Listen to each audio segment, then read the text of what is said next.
on, y'all? It's your boy Alex. Make sure you like, make sure you subscribe. And I'm here to talk to you guys today about soul ties. Now, everybody knows soul ties can be formed through intercourse.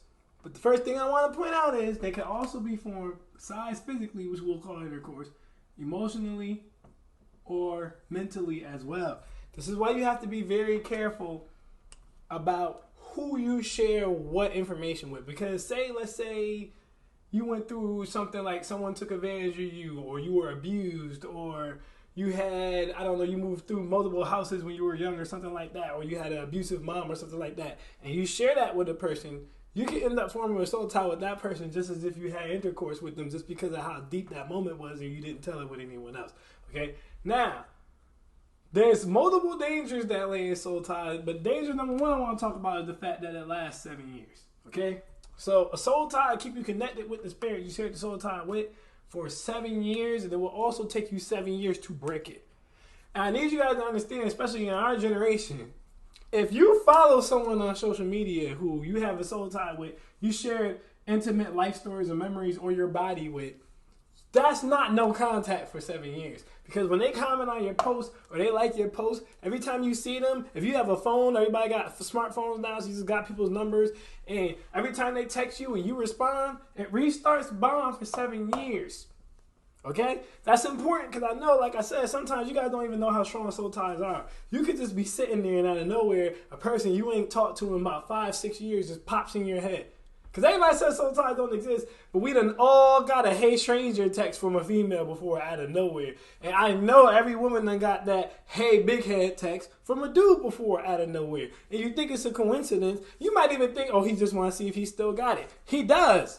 That's exactly what he wants to see. And that's why I'm telling you guys that this is important, because it's 7 years of no contact, no Instagram, no nothing. Now, why is it so important to break a soul tie? Because if it's not formed with the right person, this is why no matter what religion you practice, no matter if you're spiritual, no matter if you're Christian, no matter if you're Catholic, no matter if you're Jewish, no matter if you practice Islam, it does not matter. They usually preach limiting your sexual partners or saving yourself to marriage because of this.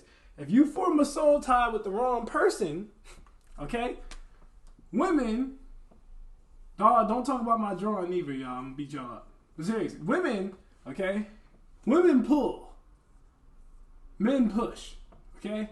So you have to understand, especially as a woman, you mess with the wrong guy. Let's say this guy he's insecure.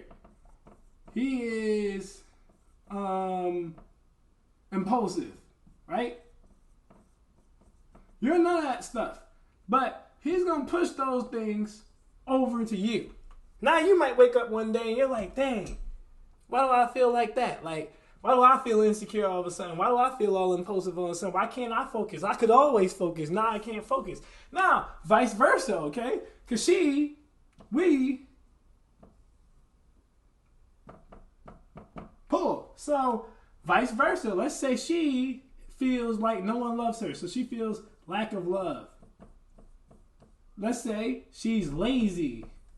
Let's say she is toxic.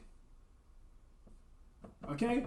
Next thing you know, a couple of times messing around with her, you start to wonder, why do I feel like that? Why do I feel lazy? Why do I feel toxic? Why do I feel all these things? That's why that's important. The next reason that's important is this person then begins to control your happiness. The reason they start to control your happiness is because when you form a soul tie with someone, you start to depend on that someone for like validation to the point where you start to do what they call idolizing them, which is essentially where instead of looking for yourself for happiness or to higher powers for happiness, you're looking to this person for happiness. So now you're living your life for their approval instead of doing what you want to do with your life, okay? And the big one, another big one is when you have a soul tie, you're operating out of fear, which is one of the lowest vibrational frequencies you can operate at. Why are you operating out of fear? Because like I just told you, you depend on this person for happiness. You feel like if this person leaves, you can't live.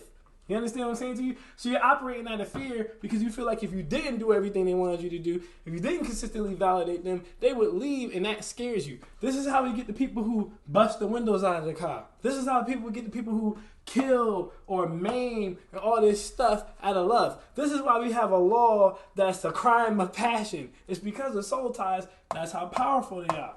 Okay? So I wanted you guys to know those main things, okay? Not operating out of fear, which is, like I said, one of those vibration sheets you can act out of. I wanted you guys to know that it takes about 7 years to break those things. I also wanted you guys to know that soul ties can be formed without you ever having sex. So again, it's very important. If you were ever, like I said, any type of traumatic experience, if you were ever abused, rather physically or sexually, if you ever had to skip houses, maybe you don't know anything that's like a really deep emotional thing, you have to be very careful who you share that with. Because again, you could end up with a best friend. It does not have to be a relationship. You can have a best friend who you formed a soul tie with, and they're toxic. And the same thing. You're wondering why you're lazy, and you're wondering why you're moody. It's because you're sharing all your energy with that best friend. That's who you're sharing all your deep and private, intimate thoughts with, who you laying up with. It does not just have to be through intercourse. And that's the big thing I wanted you guys to know. I'm Alex, and I'm out. Peace.